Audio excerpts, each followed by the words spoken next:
So, turning of karma to karma yoga is the first sign that you're going down the spiritual path. People often ask, how do I know what I'm doing is a spiritual thing?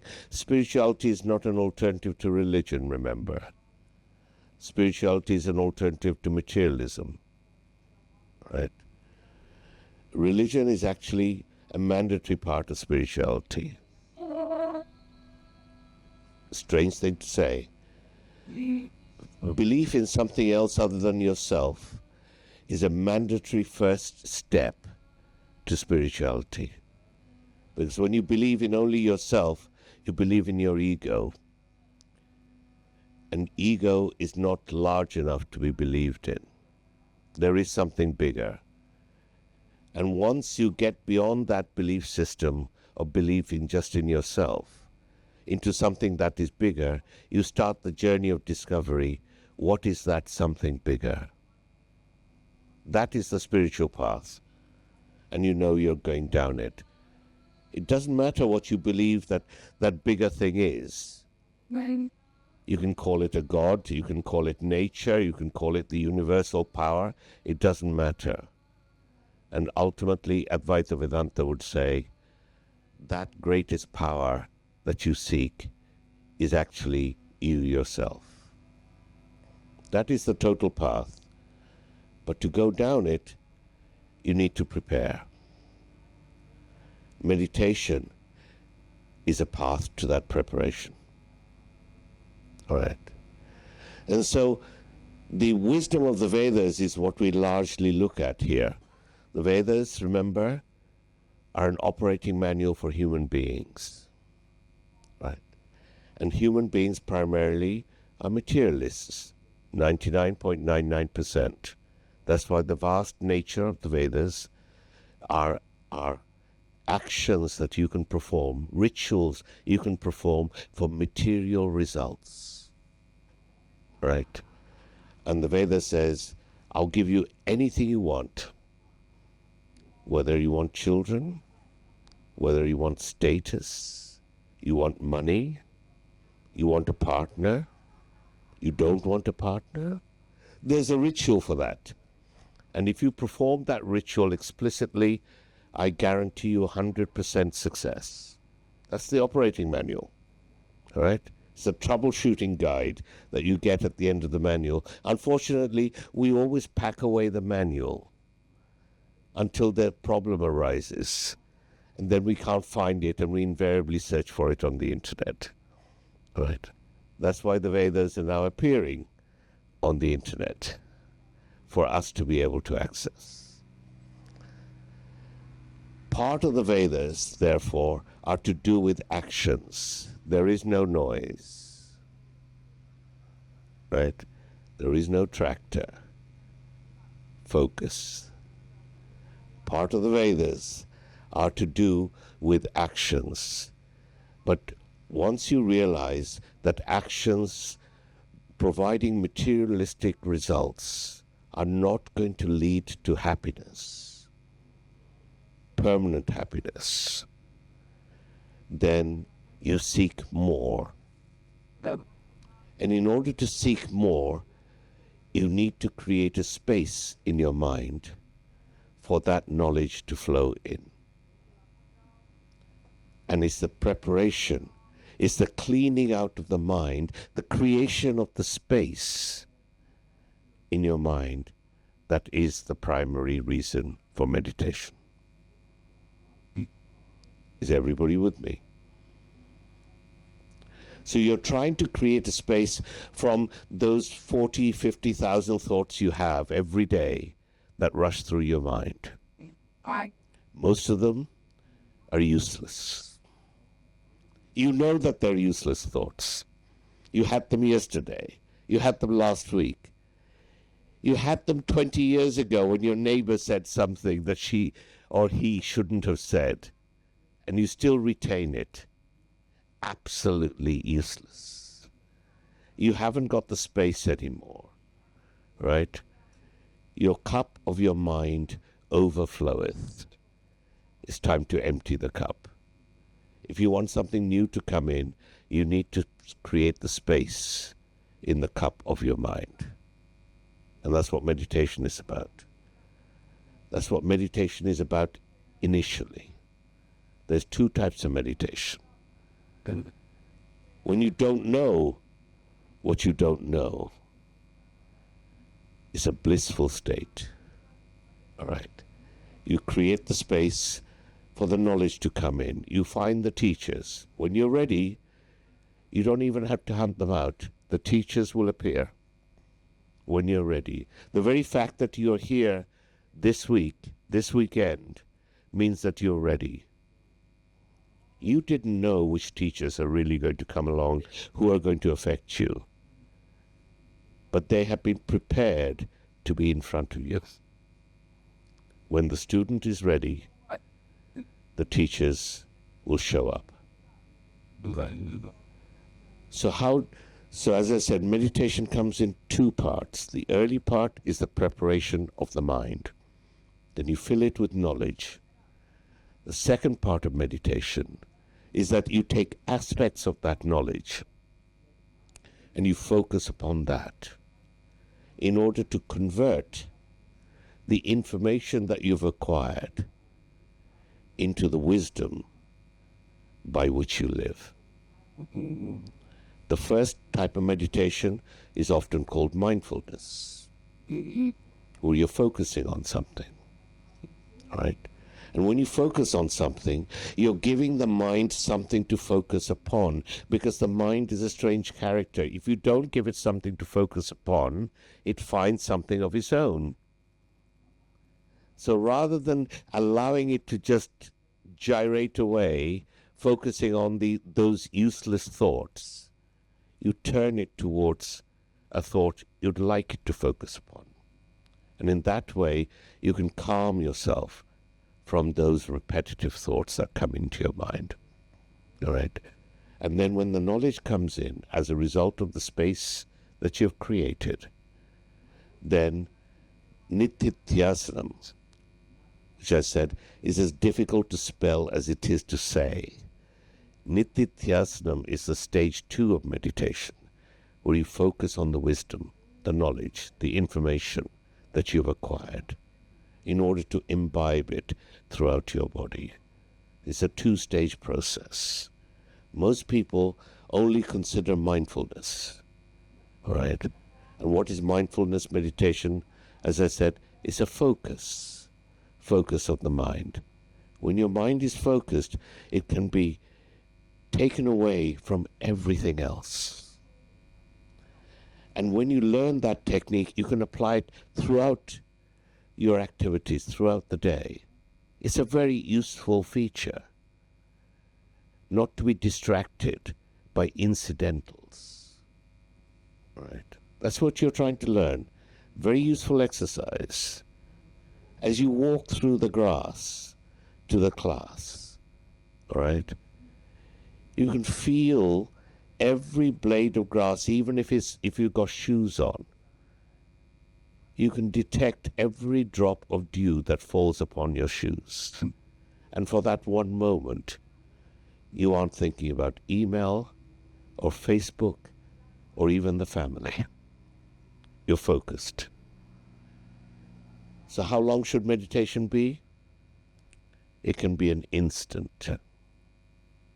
It can be the washing of hands, where you just have the feeling of the water and the trickle of the water as a sound. And for that fleeting moment, there's nothing else. That's a focus you want to get. That's when you are controlling the mind is not controlling you. Most of the time, we just let it run wild. It's our instrument, because we're not the mind. Just as this body is inert, the mind is actually inert. And it loves this process of thinking. Right? It's like boiling water. When the heat comes on initially, there's tiny little bubbles at the bottom of the pan. All right? And you know that eventually those bubbles will get bigger and bigger. They'll get so big that they'll rise through the water and then at the surface they will pop. Those are your thoughts. They get created. All thoughts start as a simple flame. They get more and more powerful, and eventually it becomes a forest fire. If we don't snuff it out, if an undesirable thought is not snuffed out at the stage of the flame, then the fire gets too large for us to handle. But a mind has a mechanism for that. It justifies the thought because it can no longer eradicate it. If you want to control your mind, you have to control the thoughts. And when they appear as that tiny, flimsy little starting thought, you have to say, not today, thank you. I'd rather think about this is more important.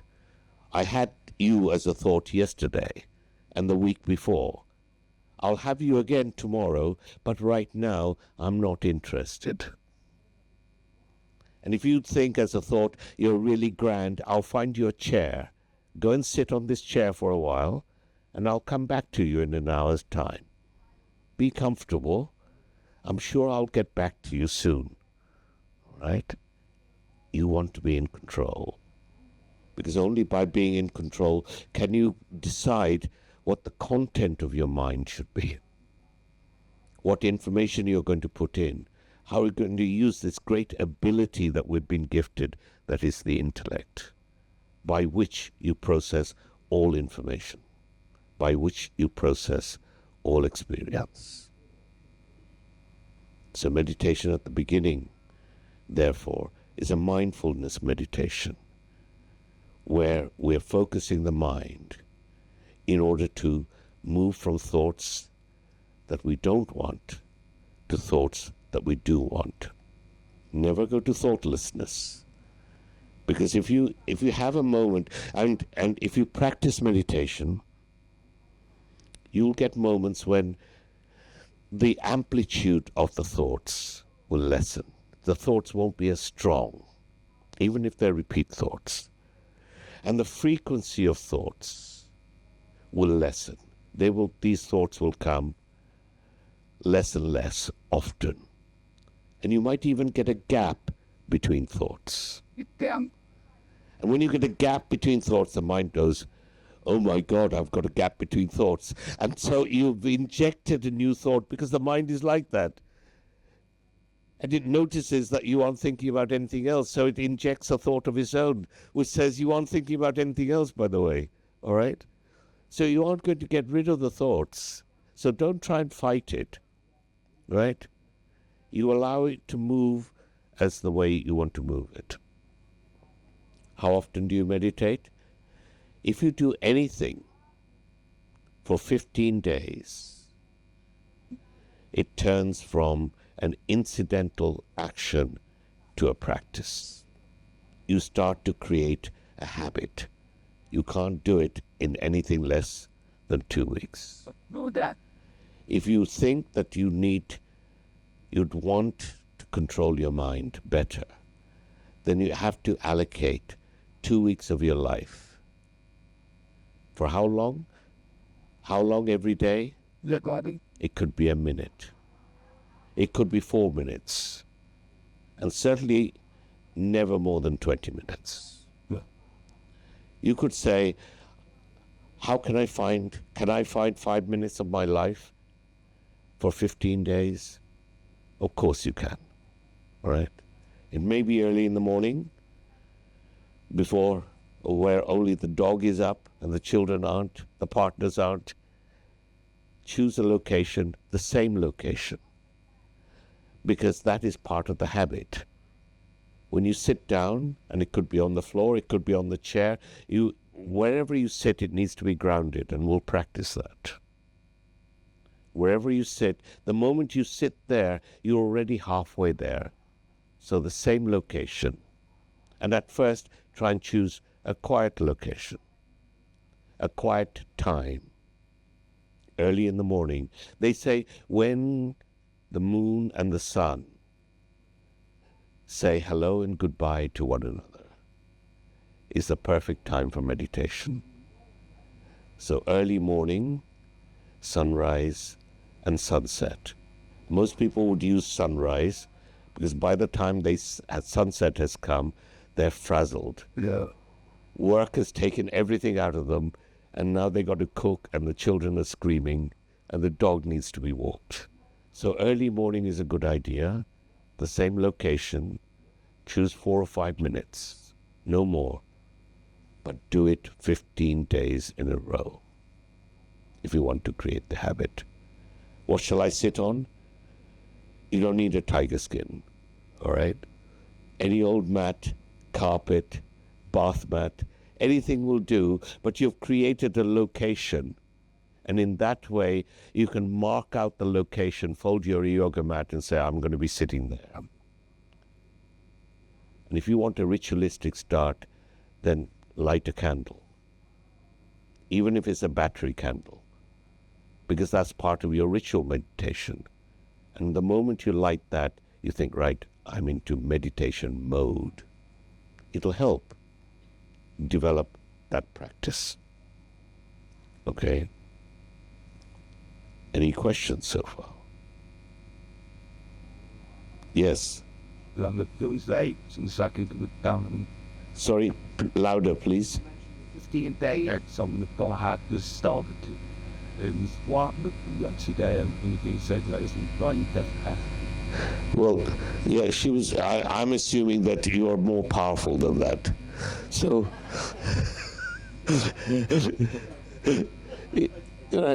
it's for anybody to turn up to my class, they're really dedicated. 21 days would obviously be better, all right? But you can't do it in less than 15, right? And it depends on how strong you are as a character, but you can't do it in less than 15. And when COVID came, a lot of people were starting to go slightly astray. I actually did a 15-day meditation course online so that people could come to it on a regular basis. And I did it for 15 days so that it could become part of their practice. Right? I consider that an absolute minimum. 21 days would obviously be much, much better. So, shall we practice a little bit of that? Do you fancy practicing a little bit of that? Okay. What are the fundamentals? Well, we need to be grounded. All of you are sitting down, right? That's fine. It needs to be somewhere comfortable. Remember, we are ultimately composed of the physical body, the subtle body, and ultimately the causal body. If you don't know these terms yet, that's fine. That's where you are on your journey. The physical body is this body, and we need to keep it at rest because we are trying to take our focus away from the physical body to something much higher, something much more subtle. That is the mind, which is part of the subtle body, imperceptible to the senses of others, but known to us only. Our physical body is known to everyone, including us, but our subtle body, our emotions, our thoughts are only known to us. That's why we know we have a subtle body, but nobody else can see it. That's why we sit in a relaxed position, because we're going to try and forget the body for those few minutes. Right? You have to be comfortable. Otherwise you'll get a stitch. Right? I know. I've had many stitches. You need to be comfortable. And primarily you as an individual, as a body, you are from the top of your head to the base of your spine. Your arms and legs are appendages attached to that. So you need to keep the fundamental part of your body straight, because you're trying to get an energy flow that's going from the base of your spine all the way to the top of your head.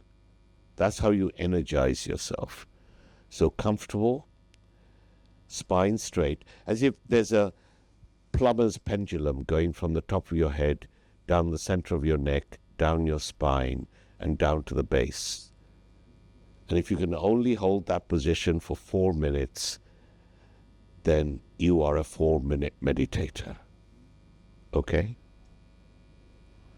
And as you relax, remember what we're trying to do is forget the physical body. So the relaxation is going to be important.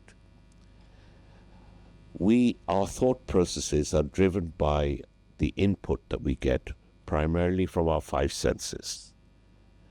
By sitting in the same position, the sense of touch has gone to a default state where no new sense of touch is really coming on board. The smells aren't there. The tastes aren't there. You're now fundamentally down to sight and hearing. You can't shut off hearing. You can't say, I've had enough of Ram, I'm no longer going to hear him, right? But you can shut down the vision, which is a primary input. And we can shut down the vision by closing the eyes. Actually, we can't shut the vision either. If I shone a light through your eyelids, you'll still be able to see. But it takes that primary input down for the moment, because I'm not concerned with the physicality for these few minutes. I want to transcend to a higher place. All right? So you can gently close your eyes. Don't squint them. Don't pressurize them, because that will be something physical that you'll be able to feel. You just want to gently close your eyes. And after a few minutes, when I bring you back out of this short meditation, then we'll operate in the reverse direction so that you can gradually come back into this tent. So you're sat relaxed. What shall I do with my arms? Anything you like, but you don't want to feel them. So you don't want a muscle position that you're going to have to hold. They're relaxed somewhere, on your lap or wherever. Remember, there is no sound. You're focused. The eyes are gently closed. And your mind is saying, I wonder what he's going to say next. Well, you don't need the thought processes to be external, so we now replace it. How do we replace it? Focus on your breath. Don't control the breath. Just observe it. And throughout your life, it's kept you alive, but you've never really paid it much attention. It's the reason you're here. So focus on the breath, the coolness of the inhalation, the warmth of the exhalation. It's wonderful. The body breathes itself. You don't have to do anything about it. But right now, you're observing it. And this is a good way to come back to a thought that you control. Because by observing the inhalation and exhalation, you're not thinking about something else. Now, we need to relax even further. Start at the top of your head. And on every exhalation, start to release any tension in any of the muscle groups, starting from the top of the head, the forehead. Every time you exhale, just let go a little bit more. The forehead, the cheeks, the face. We hold so much tension within the face. Let your face drop. Exhale, and the shoulders, relax those. Even if you feel they're relaxed, relax it one more time. The arms, upper arm, lower arm. You exhale and they relax further. Your torso, your chest. Exhale And it's just letting go of those muscles into the relaxed state. Lower torso. Exhale, let go. Waist. Legs. Leg. Upper leg. Lower leg. You're letting go. Focus on the breath. If a thought comes, don't fight it. It's as if it's a little cloud on a blue sky. Observe it as it floats on by. You don't need it. Don't feed it. It comes, it floats away.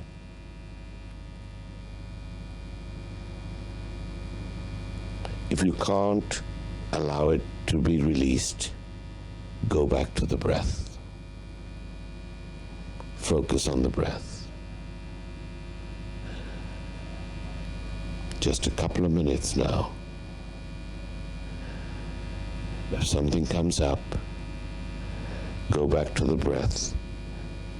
Observe how wonderful it is as you inhale and as you exhale. It's keeping you alive. You can give thanks to it. You inhale and you exhale.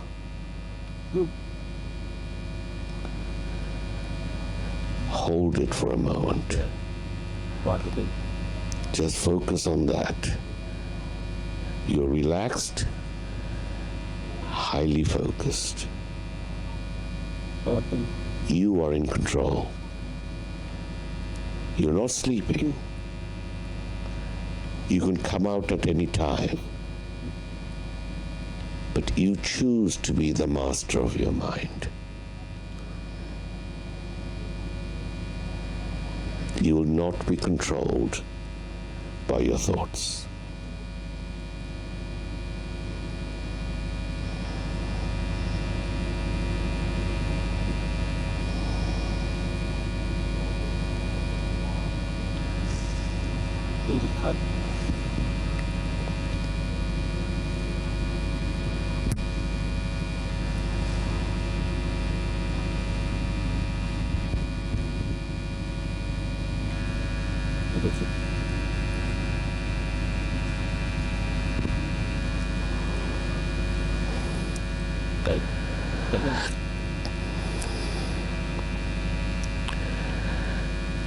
Now, because you've deep dived, we need to get you up slowly. And the way you do that, you've been focusing on the breath. Now it's time to control the breath. Make the breath a little bit stronger. A stronger inhalation. A stronger exhalation. You're breathing more deeply. And as you do so, start to open up your hearing, your sense of smell. Try and return to the sounds of this tent. Right? You're coming back into the real world. Now it's time to bring back the sense of touch. Move the ends of your fingers, your little toes, little bits of movement. Don't open your eyes yet. You're just bringing a bit of physical nature back into you. You can wiggle whichever part of your body needs wiggling, all right? You're gradually coming back into the room. Now we're going to do the eyes. Don't open them in one go. Open them a quarter, gently close them. Open them a half, gently close them. Then that way, gradually come back fully in your sense of vision.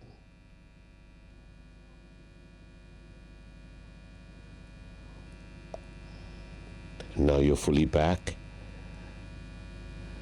The world is exactly the same. You meditated.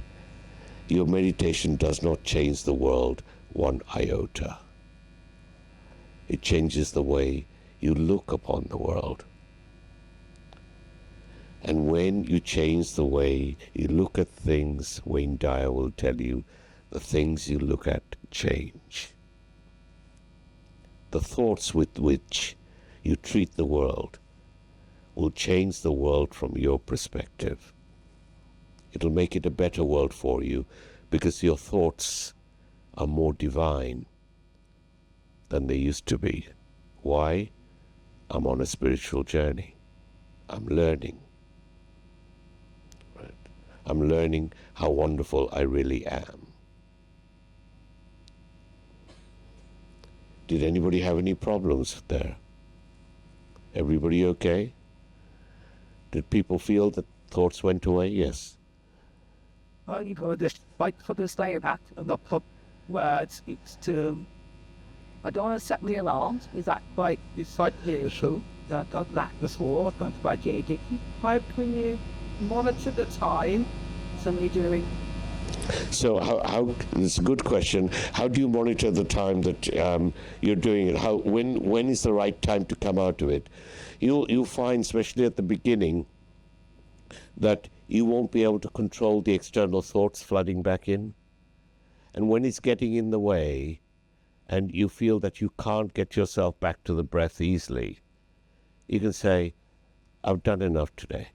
I've done that little bit. You know, it's like nailing down these carpets.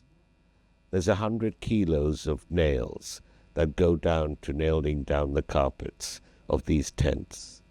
And the people who nail them, they carry on nailing them until they say, no, I've done enough. And they go out and have a rest. And then they come back and nail some more. And you'll find, especially initially, the thoughts will come back. That's what will disturb you. Or your leg will say, I can't do this anymore, right? Or it goes to sleep. So at that point, stop it. And it's best not to go back into it. I mean, some people would get up, have a stretch, go back into meditation. But that preparation took you a long time to get your mind settled. Try again tomorrow. If there was a problem, for instance, with pins and needles or something, try and figure out, can I put a cushion under that part? Maybe I should sit on a chair. But you need to feel grounded. So it's a good idea, if you are sitting on a chair, to have your legs firmly planted like that. If it doesn't reach the floor properly, put a cushion or a yoga block underneath so that you are in touch with the ground. Because what you want is the sensation that from the base of your spine, it's as if you're growing a root into the ground. Well, right? That's when you're really, all trees know when they're grounded because they have roots that go in the ground that keep them there, keep them upright. That's the sensation you want to have, that I'm grounded. And from there you can also say, I'm taking this enormous power that is the earth, I'm taking it up within myself. Right? I'm empowering myself through this meditation. So these are the simple type of things that you can think about. All right? That was just a thought meditation. Because we're all different. You can replace the thoughts with a vision. Right? You can imagine a light. Now, I personally can't.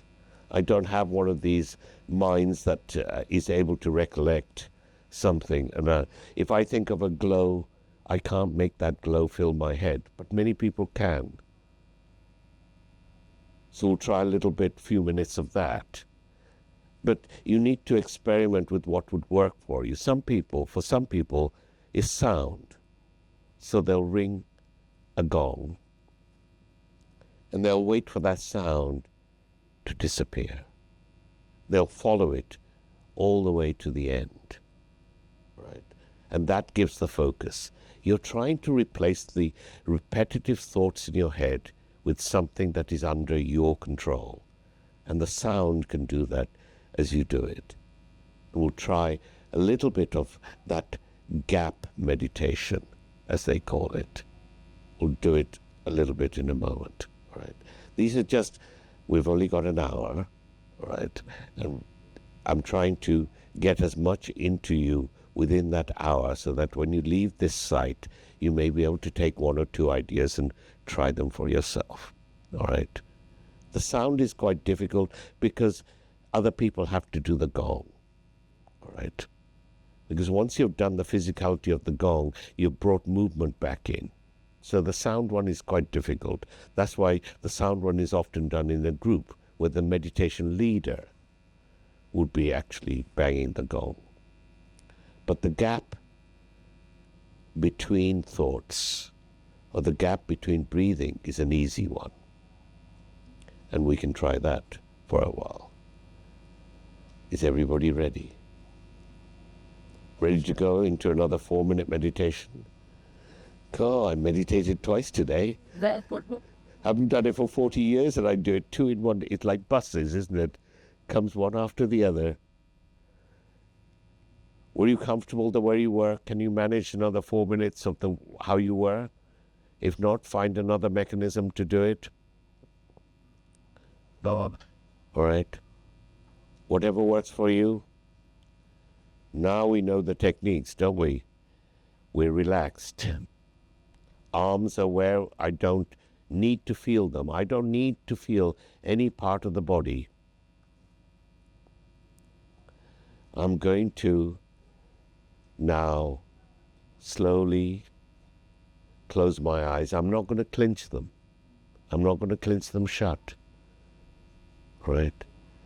Slowly close my eyes so that I no longer feel them. I'm taking the outside senses and I'm muting them slowly. Sense of touch and smell and taste. I'm muting them. I don't need the input. I'm going within. I'm muting my vision. I don't need it. I'm going within. And now I'm going to relax. I'm going to start from the top of my head. I'm breathing. I'm being breathed. And at every exhalation is an opportunity to drop those muscles a little bit more. Remove that tension. Don't hold it. Down the face, the shoulders, the torso, arms and legs. Gradually, with every breath, I let go. At this moment, I do not need to be anywhere. I don't need to do anything. I don't need to think about anything. It is my time. I'm relaxed. I'm observing the breath. Now observe the inhalation. Observe the exhalation. There is a time, a point, at which the inhalation becomes the exhalation. That turnaround point. That's the gap. The point of zero. As you observe the inhalation, as you observe the exhalation, there's that gap between the two. Momentary. But there has to be a turning point. Focus on the turning point at every breath. When does the breath, I'm not controlling the breath. Where does the breath turn? I want to focus on the turn. I'm focusing so much that that turn, which is instantaneous, is now expanding. I'm not controlling the breath, but that turn is expanding. I want to be in that gap. I want to rest in that gap where the breath turns from inhalation to exhalation. I'm in there.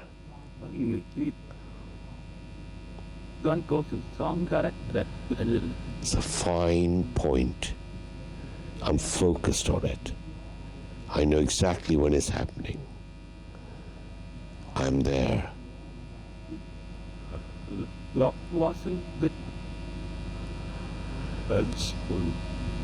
Now I'm going to change my thought again, because I'm in charge of my mind.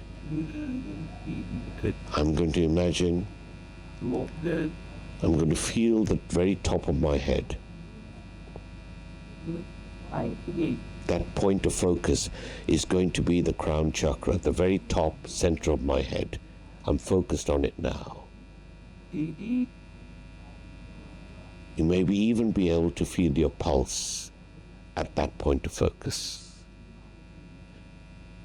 And imagine just above that point, an inch above that point, you're starting to see. Imagine a point of light. It can be any color. Yes, sir. But bright white or golden is the most powerful in terms of brightness. A golden light just above, and it seems to be getting brighter. Seems to be getting bigger. Is getting more and more powerful. And now it seems to be dropping. It's reached the top of my head. And now it's sinking down into my head. And my forehead is starting to become that bright light. I can imagine it. And the light descends further. Now the inside of my whole head is a bright light. Amazing. Imagine the light is the power of the universe, and you're just soaking it up within you. And as the light is there, all the darkness is instantly eradicated. You're glowing from the inside, and the light descends even further. Down your neck into your torso. Now your chest is ablaze with light. You're radiating it out. And the light descends further into your lower torso, and right down to your waist, the base of your spine, the entire physicality that is you, from the top of your head down to the base of your spine, is now alive with light. Now the arms and legs, this light is getting in, and it's ushering away the gray, the darkness, as the light takes its place. And down the legs, the light continues down to the lower legs. And you look at yourself, and you find you are just a pillar of light from the top of your head to the base of your toe. You're radiating out. You're a glow of light. Your brightness itself. Now just stay in that moment. Just observe that. Focus on that light. Stay in that just for 1 minute. If thoughts come, go back to the light and try and pump up that light. It's pouring in through the top of your head, so it's getting brighter and brighter. Right? You are light itself.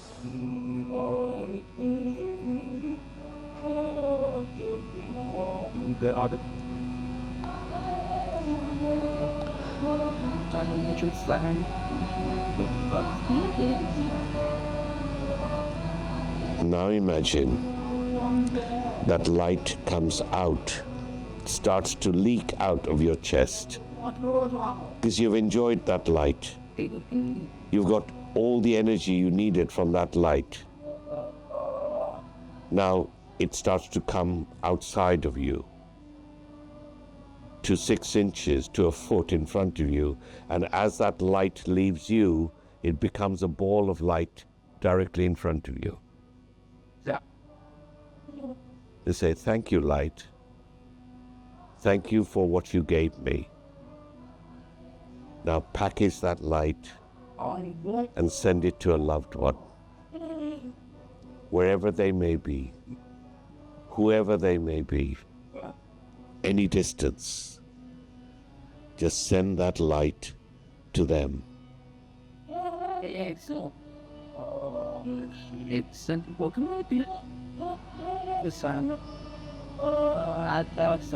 It's a great feeling to give, that it may do some good elsewhere. And you give thanks to the light, wave it goodbye. Now we go back to the breath ourselves. We're going to focus on the breath. And now we're going to gradually bring ourselves out. So take control of the breath, deeper breathing, inhalation, exhalation. Right. Now let's bring the sense organs back.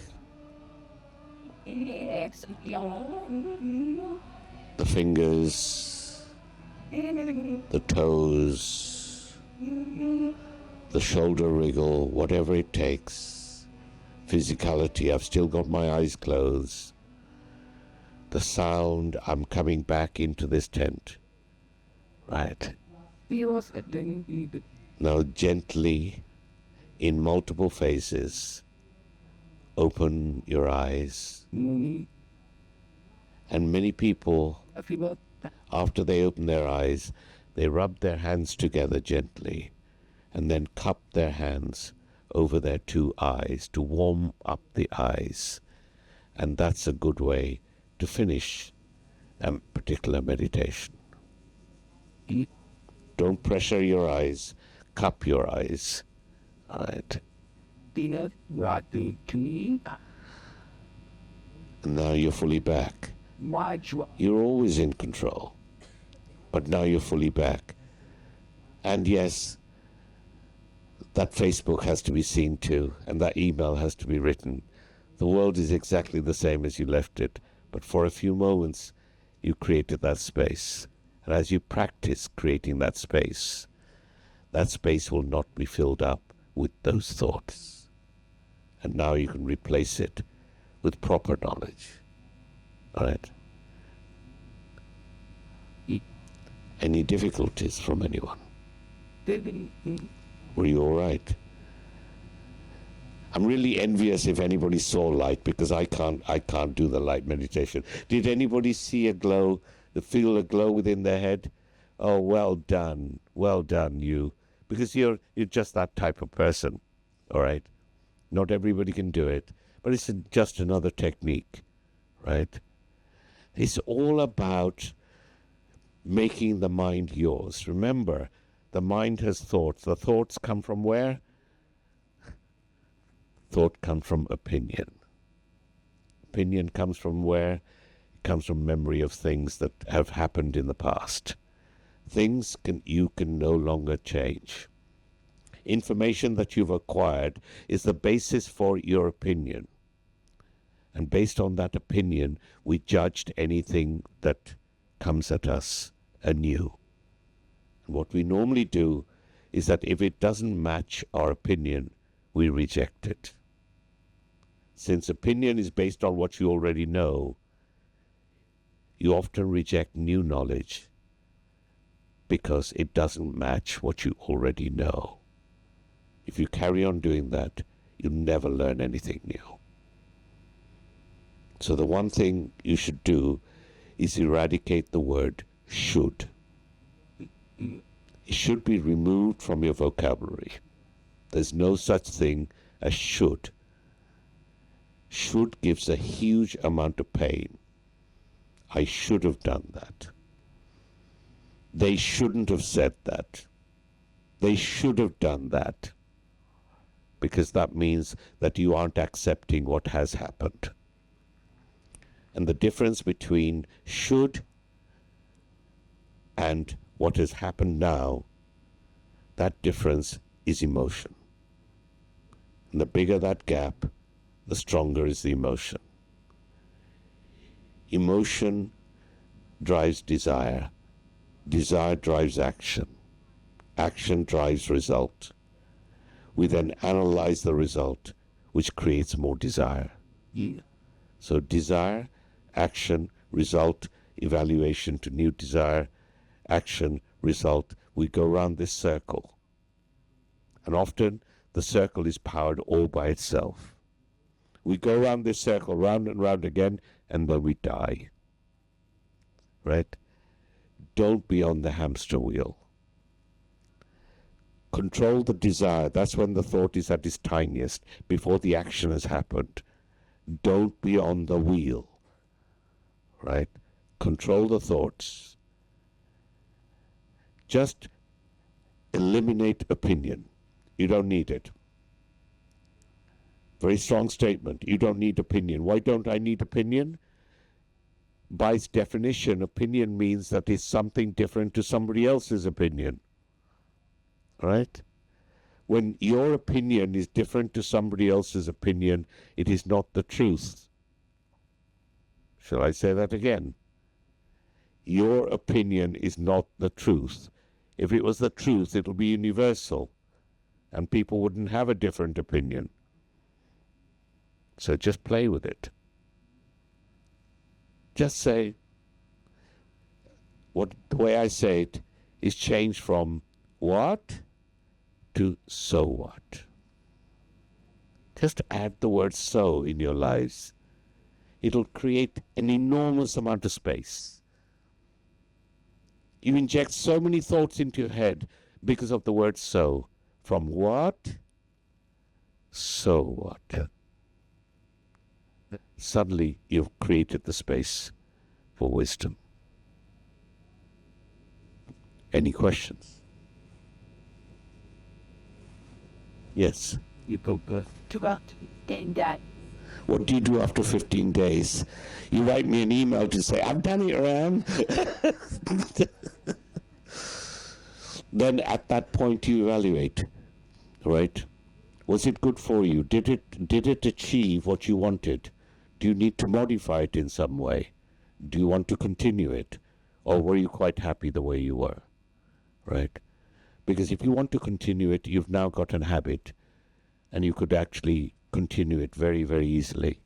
You can enhance it with certain ways, right? Don't follow every YouTube video there is, all right? But you can develop some ideas. You can come back to the festival next year and get 2 more ideas, all right? And gradually enhance it. Remember, you're just preparing the mind for knowledge. After the knowledge, the meditation changes to the knowledge. And that knowledge meditation is called Vedic meditation rather than mindfulness, right? And that's when that nityasanam will really, really start to help. So it's part of the journey, yes. But to say why bow. You can meditate lying down, but most people meditating lying down fall asleep, right? So, in fact, it's a great technique for falling asleep. if you're not into sheep counting, right, and you're in a flat and the traffic's outside and it's relentless and things like that, but you want to sleep, there's thoughts going in your head, you can focus on the breaths while lying down, right? And you can go to that gap. And if you go to that gap, you will fall asleep. It's a great technique. I've taught it to GPs who have taught it to hundreds of their patients. And it's a very simple technique. You're lying down, you're not having to do anything. You're breathing, so there's no new action there. What you do is focus on the nothingness, the turning of the breath. And it will work. You'll fall back asleep. All right, yes. What the sitting? Though. No. You do not, relaxation is something that's so unusual to us that when we totally relax, we tend to nod off and fall asleep. That's okay. That is really okay. Don't judge yourself on anything. If you snooze, I mean, I've been known to sit down and snore, right? And other people complain. But there was no complaint on my part. I was in bliss. I didn't hear my snoring at all. All right? Don't judge yourself harshly in any way. It's worked. Yes. Sorry, how? How did I get into meditation? My wife told me. Like most things I know is because my wife told me to do it. She thought, no, I've always had a calm disposition. And some people, my students tell me I have a voice that puts them to sleep anyway. So, but yeah, I've always been able to focus. So meditation allowed me to focus even more, and I can just turn it on, and now at will, irrespective of the outside world. Remember, it's not the outside world that gives you happiness. The outside world triggers the happiness that is inherent within you. The example I always give, a lick of a pistachio ice cream is heaven. Happiness personified as pistachio ice cream. A gallon of a pistachio ice cream is not happiness. So the happiness is not in the pistachio ice cream. It's within you.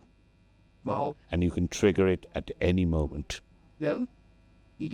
Into that calmness. Yeah. Yes, I got into it because my wife told me it was a good idea. She's a great meditator. Her meditations just went wild. She could actually, she's a Reiki master, and she used to do astral travel and everything. She used to go, in some cases, thousands of miles and be able to observe what people were wearing 1,000 miles away. Nowhere near that. It got so strong at some point that she wouldn't be able to, we were living in California, she wouldn't be able to go through a shopping mall because she was picking up, even though she wasn't meditating, she was so tuning herself that she was picking up the vibration of the other people, and most people are in despair. And it just became too much. She said, I'm not going to do this. So she detuned her mind a little bit and no longer did the hours of meditation that she used to do. I mean, it can be a gift for knowledge. It shouldn't be abused. Right? So, and some meditators are incredibly powerful meditators. You don't need that. Not for where you are on your journey. All right? If you do, then you'll be wearing a monk's robes, go to the top of the Himalayas, sit in a cave, not need to eat for 3 months, and you're deep within meditation. I'm not about to do that, and I don't think any of you are either. So just use it to focus the mind, and you can use that then at work, in your lives, in how you influence other people, your children, your family. They'll rub it on, but you're focused. Right? Don't let those thought patterns trigger you. What Eckhart Tolle would call pain bodies. Any emotion not dealt with at the time that it arises embeds within the body as a pain body. And it arises again when it's fed. and normally is fed at family reunions, where a little trigger, a word, a sentence, suddenly the pain body says, I'm back alive, and it comes out as, you don't need that. You're in charge. Okay. I hope that was useful. Thank you very much for coming.